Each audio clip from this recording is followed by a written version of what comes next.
Good morning, ladies and gentlemen. My name is Andreas Hauser. I'm the Managing Director of Digital Service of TÜV Süd. And I would like to talk about why, and particularly how SMEs may address the topic of cybersecurity in a more tangible way. But before this, let me briefly introduce TÜV Süd. We're a testing, inspection, certification company. We have been around for over 150 years. And our purpose has been always and is still to protect society from adverse impact of technologies. In the context of Industry 4.0, it is clear that only if we ensure cybersecurity, we can ensure the safety and reliability of connected smart systems. Our bread and butter business is based on best practices and standards and entails testing, inspection, and certification, as well as advisory and training, and this across many industry segments. Well, if we map this into the cybersecurity space, we, for instance, certify ISO 20000 series for IT systems, IEC 62443. I will elaborate a bit more on those standards. This is more industrial cybersecurity, but also common criteria. And we offer relevant trainings and advisory service, for instance, for the development of new standards. So I share that with you so that you can put this presentation better into context. Let me just highlight a few activities we are engaged with in regard of cybersecurity. It is on our very agenda. As I mentioned, we can only ensure safety, reliability if also the systems are cyber secure.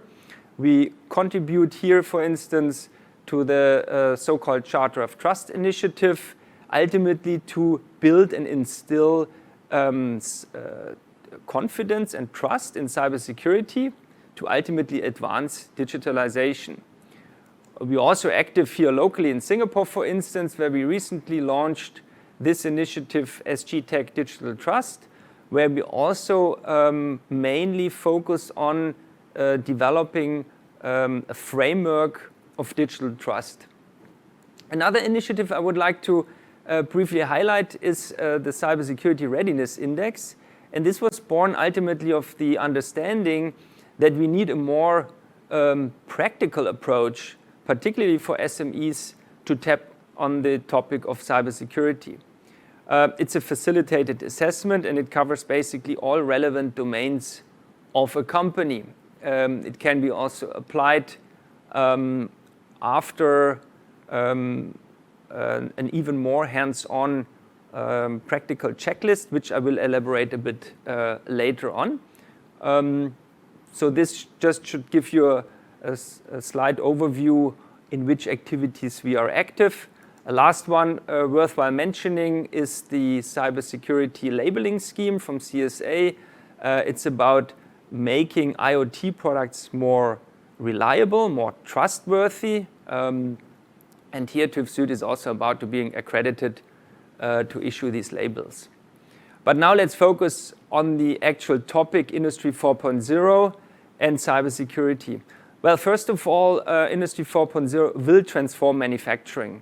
Has been coined 10 years ago, but now I think, as we can observe, this topic becomes more and more traction and relevance globally. And you can see on this picture already, connectivity is one of the key elements. So without connectivity, there is no Industry 4.0 ultimately. I will not go into details what exactly is Industry 4.0. There are many definitions, descriptions, initiatives, and activities. But ultimately, it's about integrating systems, objectives, and also other companies, and this across regions and even worldwide. And integration means first of all, integration of systems within a factory, within a company, but it also goes then into the supply chain, integrating suppliers and customers, and also integrating the product life cycle. So integration is really the key point here, and this can be only realized when you connect the different systems. So again, connectivity is the key enabler, And that's where cybersecurity comes into the picture, right? Connectivity also introduces cybersecurity vulnerabilities. And these vulnerabilities are real. Here you see, for instance, the different industries, how they're ranked in terms of attractiveness of hackers, and manufacturing is ranked as number 2 after the finance and banking industry. So it is a real threat, and manufacturing sector is here in the target. And parallel to that, we also see an increase of vulnerabilities of so-called industrial control systems. So basically the operational technologies are also in the focus of hackers. So that means we really have to focus not only anymore on IT systems, but on OT systems as well. So it is important, cybersecurity, for every company ultimately, but also very much for SMEs. The general, let's say, reported cases, they are going up, and also they're going up for SMEs, particularly in the manufacturing, retail, and healthcare sector. But there's another strong push to look into cybersecurity, which comes from the global supply chain. We see more and more the trend that OEMs and tier 1 companies are pushing cybersecurity requirements to their suppliers and sub-suppliers. So SMEs may be a victim of attacks on the one hand side, but on the other hand will be also pushed from the supply chain to meet those requirements. And in order to stay competitive as a player in the supply chain, one needs to address this cybersecurity. Well, cybersecurity in principle has been addressed for many years, and there are best practices which are ultimately reflected in standards. And you can see here, I would say one of the key standards for IT systems, ISO 27000 for instance, but also personal data protection standards like PDPA in Singapore and GDPR in Europe, for instance, which are relevant. And on the other hand, you see here operational technologies. Here we have particularly this IEC 62443 standard, which is very important, and others as well. You see also here that the priority of the requirements are very different. An IT system needs to be, in the first place, confidential and meet certain integrity requirements. An OT system, however, needs to be available in the first place. So the design principles are very different, and these are also reflected in these standards. However, standards are, as the topic, very complex. Just to give you a glance here, the 27000 series from ISO, right?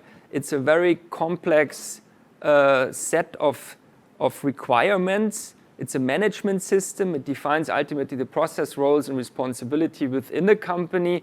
But not every company can, particularly smaller companies, has the appetite to go this path as an early or first step when addressing cybersecurity.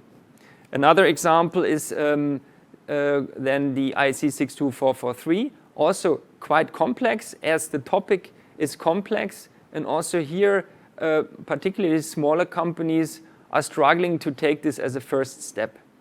And this was mainly the reason why we decided with partners, of course, to develop an easy entry point for SMEs, a very practical way of starting starting the cybersecurity journey. It's brand new. It will be released actually during this ITAP as we speak. We chose here the format of a so-called workshop agreement, which is the fastest route to come up with an accepted document or preliminary standard. As you can see here, it is based on ISO 27001 and IEC 62443 addressing IT and OT. It's also compliant with other initiatives. It's a questionnaire with roughly 35 aspects that are being dealt with.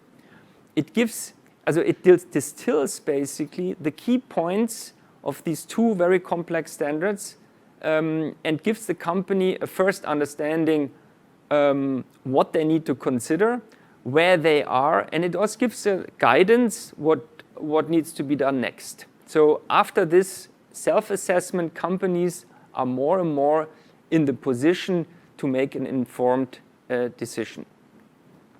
Let me now finish this presentation with the journey itself. As I mentioned at the beginning, it is a journey like the digitalization, like Industry 4.0 transformation.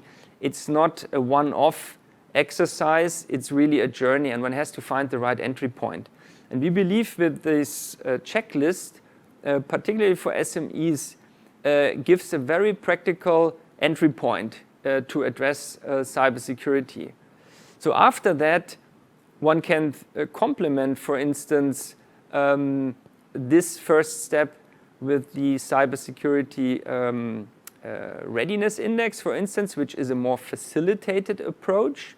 So coming from a more self-assessment, inside, let's say, or looking inside perspective, complement this with a more facilitated approach that also gives then the perspective of the facilitator from outside. And then the company should be in the position to further build up knowledge as it is needed in terms of trainings, for instance, where then a company builds up enough in-house understanding to decide on the next step.